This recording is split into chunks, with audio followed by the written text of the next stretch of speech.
بسم اللہ الرحمن الرحیم۔ السلام علیکم دوستوں، آپ دیکھ رہے ہیں چینل عام مسافر۔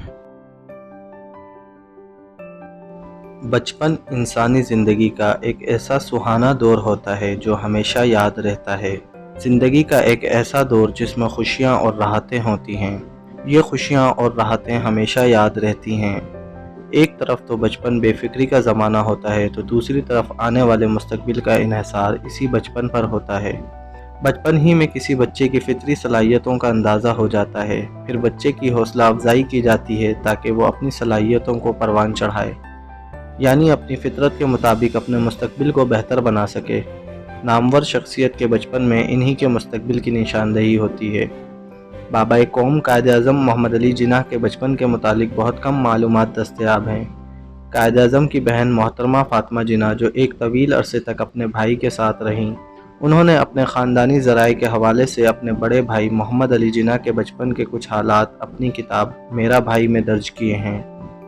محترمہ فاطمہ جناح نے لکھا کہ محمد علی ہمسایوں کے ہم عمر بچوں کے ساتھ بڑے شوق سے مختلف کھیل کھیلتے تھے۔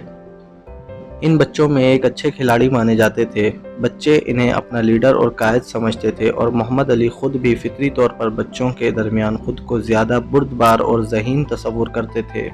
محمد علی جناح کے اس احساس نے بہت جلد ان کے اندر بڑے لوگوں کا سا انداز پیدا کر دیا تھا۔ تعلیم کے ساتھ ساتھ وہ اپنے والد کے کاروبار میں ان کا ہاتھ بٹانے لگے۔ وہ جان گئے کہ تعلیم کے بغیر نہ کاروبار کیا جا سکتا ہے اور نہ ترقی حاصل کی جا سکتی ہے، لہٰذا انہوں نے اپنی تعلیم مکمل کرنے کے لیے دن رات ایک کر دیا۔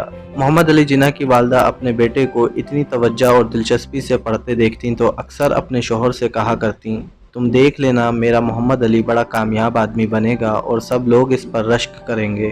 محمد علی اپنے والدین کی فرمانبرداری کرتے، بہن بھائیوں کا خیال رکھتے اور دوسروں کی عزت کرتے۔ محمد علی جناح بچپن میں گولیاں کھیلتے تھے لیکن یہ شوق جلد ختم ہو گیا اور وہ کرکٹ کھیلنے لگے۔ پھر جب ذرا بڑے ہوئے تو گھوڑ سواری میں دلچسپی پیدا ہو گئی۔ ان کے والد کے پاس کئی گھوڑا گاڑیاں تھیں۔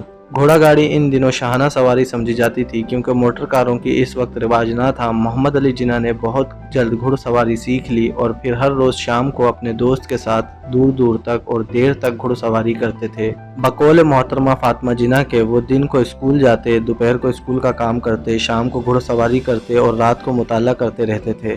جرأت، بے باکی، نفاست پسندی، علم دوستی، صفائی، صاف گوئی اور ہمت و استقلال، یہ تمام خوبیاں قائد اعظم میں بچپن سے ہی موجود تھیں۔ بالآخر انہی خوبیوں کی بدولت عملی زندگی میں نہ صرف محمد علی جناح قائد اعظم کے بلند و بالا مرتبے پر فائز ہوئے بلکہ مسلمان ہند کے لیے ایک علیحدہ وطن پاکستان حاصل کیا۔ دوستوں، اگر آپ کو یہ ویڈیو اچھی لگی ہو تو پلیز لائک، کمنٹس اور شیئر ضرور کریں اور ہمارے اس چینل عام مسافر کو ضرور سبسکرائب کریں تاکہ آپ کو ہماری آنے والی تمام ویڈیوز مل سکیں۔